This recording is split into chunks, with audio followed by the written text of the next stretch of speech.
இந்த மெட்டீரியல் பார்த்தீங்கன்னா என் தங்கச்சிக்காக தான் தைச்சேன். அவள் ஒரு மாடலில் சொல்லிட்டு போவா. ஆனால் எனக்கு பிடிச்ச மாடலில் தான் நான் தைப்பேன்.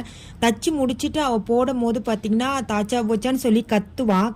ஆனாலும் வந்து போட்டுட்டு பிறகு பார்த்தீங்கன்னா அக்கா எல்லாம் சூப்பராக இருக்குன்னு சொன்னாங்க, சூப்பராக இருக்குன்னு சொன்னாங்கன்னு சொல்லுவா.